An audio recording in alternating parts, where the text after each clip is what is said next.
হে everyone, আসসালামু আলাইকুম। আপনারা সবাই কেমন আছেন? আশা করি ভালো। নতুন একটা ভিডিও নিয়ে আপনাদের সামনে চলে আসলাম। সো দেখতে পাচ্ছেন, এটা হলো আমার ToF table water filter. Smart একটা ওয়াটার ফিল্টার, যেটা আপনার ভিতরে গ্লাস দিলেই পানি বের হয়ে যাবে। আর এই পার্টসগুলো ইউজ করছি, দেখতে পাচ্ছেন। সো আমরা যদি ভিতরে এরকম এক গ্লাসটা দিয়ে দিই, তাহলে দেখতে পাচ্ছেন পানি পড়তেছে।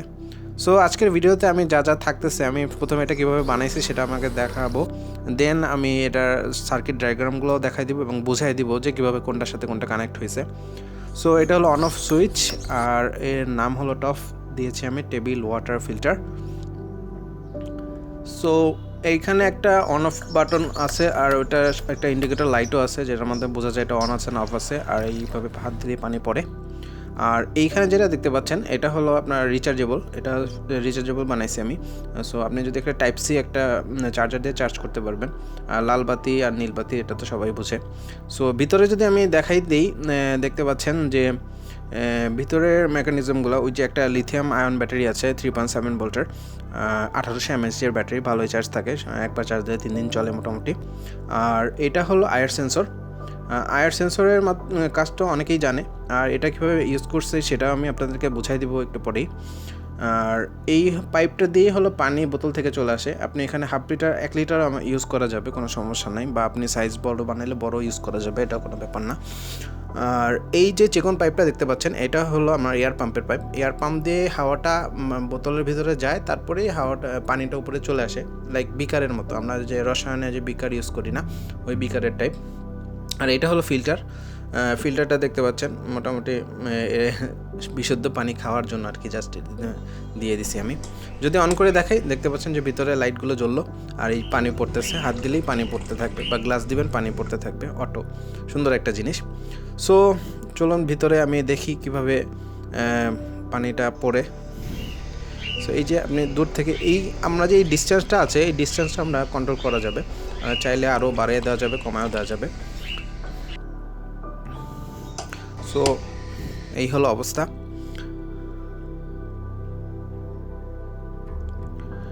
এখন আমি যদি আপনার ভিডিওর পরের অংশে চলে যাই, আমাদের টফ, এই যে দেখতে পাচ্ছেন আমি কিভাবে এই জিনিসটা কানেক্ট করছি, আপনারা কীভাবে কানেক্ট করবেন সেই জিনিসটা আমি এখন বুঝাই দিব।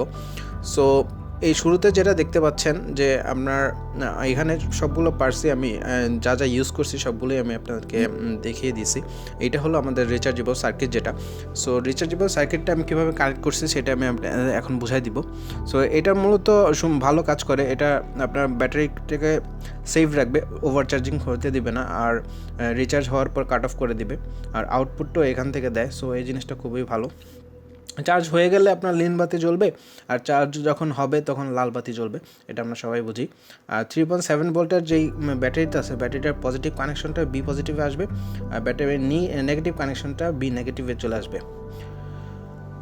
আর এই ব্যাটারির সাথে এটা কানেক্ট করলে এখান থেকে চলে গেল। আর আউটপুটের দেখতে পাচ্ছেন দুইটা টার্মিনাল আছে। একটা টার্মিনাল হলো আউটপুট পজিটিভ, একটা আউটপুট নেগেটিভ। আউটপুটের পজিটিভটা চলে গেছে সুইচ হয়ে আমাদের এই যে আয়ার সেন্সরের 1 নম্বর পিনে, আমি 1 2 3 বলেই বুঝাই দিচ্ছি আপনাদের, যাতে বুঝতে সুবিধা হয়। আর 1 নম্বর পিন থেকে আমাদের ট্রানজিস্টর যে ইউজ করছি আমরা, এই ট্রানজিস্টরের আপনার এটারও 1 2 3 বলে দিচ্ছে, মূলত বেজ এমিটার কানেক্টর, তবে 1 2 দিয়ে বলি তাতে আপনাদের বুঝতে সুবিধা হবে। আর লাল আর কালো কালার আমি তার ইউজ করে বুঝাই দিছি, যাতে আপনাদের পজিটিভ নেগেটিভ বুঝতে অসুবিধা না হয়। সো আপনার 3 নম্বর পিন থেকে এটার 1 নম্বর পিনে চলে যাবে, 2 নম্বর বেজ, 2 এর সাথে 2 কানেক্ট হবে, আর 1 থেকে তো ডাইরেক্ট কারেন্টটা আসলো। আর ট্রানজিস্টরের 3 নম্বর পিনটা থেকে আমাদের এই যে এয়ার পাম্পের পজিটিভে লাগবে। আর নেগেটিভ তো সব সেম, সবগুলো নেগেটিভ একসাথে কানেক্ট করে দিতে হবে। এলইডি নেগেটিভ আমাদের এয়ার পাম্পের নেগেটিভ, এবং আউটপুট মাইনাস যে নেগেটিভ সার্কিটের, এটা আমরা একসাথে কানেক্ট করে দিলে জিনিসটা কমপ্লিট হয়ে যাবে মোটামুটি। যদি আপনারা কোনো কিছু না বুঝেন অবশ্যই কমেন্ট করে জানাবেন, আমি অবশ্যই হেল্প করার চেষ্টা করব আপনাদের সাথে। এই হলো পুরোপুরি ফুল সার্কিটটা।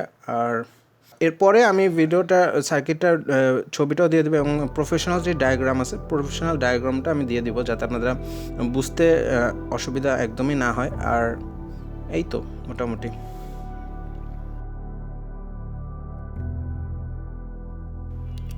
সো ভিডিওটা আজকে এই পর্যন্তই শেষ হয়ে যাবে। আর মোটামুটি এই ডায়াগ্রাম দিয়ে আপনারা বানাইতে পারবেন। আর দেখতে পাচ্ছেন যে আপনার কোন পার্টসটা কী নাম সেটা আমি দিয়ে দিচ্ছি, ট্রানজিস্টরের নামটাও আছে। আর এটা হলো আমার সার্কিট ডায়াগ্রামটা। সো সবাই ভালো থাকবেন, সুস্থ থাকবেন, আল্লাহ হাফেজ, আসসালামু আলাইকুম।